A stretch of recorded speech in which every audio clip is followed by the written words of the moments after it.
Minus کرنے کی کوشش کی، اور اس سیاستدان کا نام تھا حسین شہید سہروردی، جو کہ 1956 اور 1957 میں تقریباً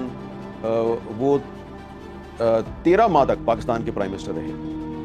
اور اس کے بعد جب جنرل ایوب خان نے مارشل لا لگا دیا تو جو حسین شہید سہروردی تھے وہ عوامی لیگ کے سربراہ تھے، اور عوامی لیگ بڑی پاپولر پارٹی تھی، اور خاص طور پہ جو پاکستان اس وقت ایسٹ پاکستان تھا اور ویسٹ پاکستان تھا، 1 یونٹ کا زمانہ تھا، 2 یونٹ تھے، east Pakistan west Pakistan. East Pakistan کی میجورٹی تھی، ان کی آبادی زیادہ تھی، تو حسین شہید سہروردی جو ہیں وہ ایسٹ پاکستان کے پرائم منسٹر بھی رہے تھے، اور اس کے بعد پھر وہ پاکستان کے بھی پرائم منسٹر بن گئے تھے۔ اور کیونکہ بنگالی جو ہیں وہ جنرل ایوب خان کو پسند نہیں کرتے تھے، تو ایوب خان سمجھتے تھے کہ یہ جو حسین شہید سہروردی ہے اگر اس کو پالیٹکس سے مائنس کر دیا جائے تو اس کے نتیجے میں پاکستان پر لمبے عرصے تک حکمرانی کر سکتا ہوں۔ پھڈا کیا تھا کہ جو حسین شہید سہروردی صاحب تھے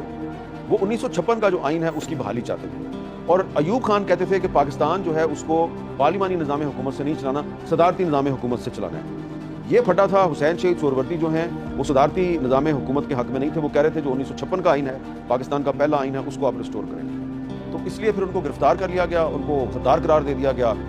اور غدار قرار دے کے ان کو پالیٹکس سے مائنس کرنے کی کوشش کی گئی۔ اور جب ان کی طبیعت بہت خراب ہو گئی جیل کے اندر، تو پھر جنرل ایوب خان نے ان کو علاج کے لیے پاکستان سے باہر بھیجا، اور جب وہ پاکستان سے باہر گئے تو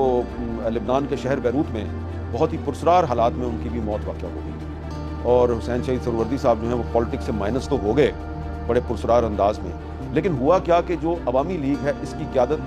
حسین شہید سہروردی صاحب کی وفات کے بعد شیخ مجیب الرحمان کے کنٹرول میں آ گئی۔ اور پھر شیخ مجیب الرحمان جو ہیں وہ تھوڑے سے اس وقت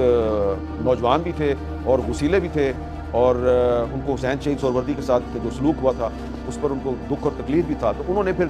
6 نکات کے بنیاد پر ایک پالیٹکس شروع کی، اور انہی 6 نکات کی بنیاد پہ انہوں نے 1970 کا الیکشن لڑا، اس میں ان کو میجورٹی مل گئی۔ اب اس وقت تھے پاکستان کے military dictator general Yahya Khan, وہ آل ان آل تھے۔ اب جنرل یحییٰ خان نے شیخ مجیب کو پالیٹکس سے مائنس کرنے کی کوشش کی، اور انہوں نے اقتدار اس کے حوالے نہیں کیا، اس کے خلاف ملٹری آپریشن کر دیا، شیخ مجیب کو گرفتار کر کے ویسٹ پاکستان لایا گیا، اور یہاں پہ ان کو میاں والی جیل میں بند کر دیا گیا۔ تو ان کے ساتھ وہ ڈیل کرنے کی کوشش ہوئی، لیکن وہ ڈیل کرنے کے لیے تیار نہیں تھے،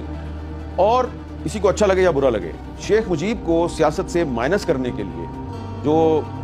جنرل یحییٰ خان تھا اس نے کوشش کی، اس وقت کے جو ویسٹ پاکستان کے ایک پاپولر لیڈر تھے ذوالفقار علی بھٹو، ان کو استعمال کرنے کی کوشش کی، اور پھر ان کو پہلے صدر بنایا، چیف مارشل ایڈمنسٹریٹر بنایا، پھر بعد میں وہ وزیر اعظم پاکستان بن گئے، اور پاکستان اس طرح ٹوٹ گیا۔ تو ایک پولیٹیکل لیڈر جس نے کہ ایک الیکشن میں میجورٹی حاصل کی تھی، اس کو سیاست سے مائنس کرنے کی کوشش میں ہمارے جو بڑے تھے انہوں نے پاکستان توڑ دیا۔ اب ذوالفقار علی بھٹو صاحب جو ہے پرائم منسٹر بن گئے، انہوں نے 1973 کا آئین جو ہے اس پہ اتفاق کرایا، بڑی انہوں نے کوشش کر کے، اس وقت کے جو اپوزیشن لیڈر تھے خان عبدالولی خان صاحب، ان سے اتفاق کرایا، ان کا تعلق نیب سے تھا، تو ولی خان صاحب نے اور جو نیب کے دیگر لیڈر تھے انہوں نے 1973 کے آئین پہ اتفاق کیا، لیکن پھر کیا ہوا کہ پھر وہ جو ان کی پارٹی تھی نیشنل عوامی پارٹی جس کو نیب کہتے ہیں، پھر اس کی جو حکومت تھی اس وقت صوبہ سرحد تھا جو اب خیبر پختونخوا کہلاتا ہے، اور بلوچستان میں JUI کے ساتھ ان کا الائنس تھا، تو ان کی پارٹی جو ہے ان کی پارٹی پر پابندی بھی لگا دی حیات محمد خان شیرپاؤ کے قتل کے بعد، اور پابندی بھی لگا دی، ان کی حکومت بھی ختم کر دی۔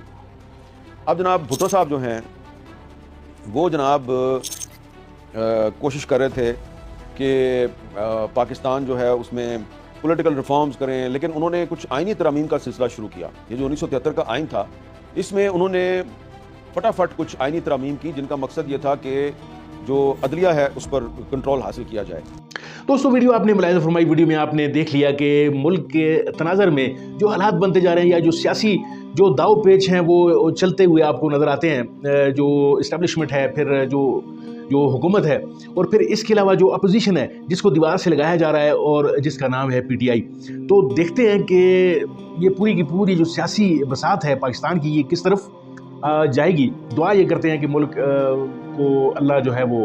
کسی ایسی پٹری پر ڈال دے کہ اس کا مستقبل روشن ہو، اور میرے جیسے اور آپ جیسے تمام پاکستانی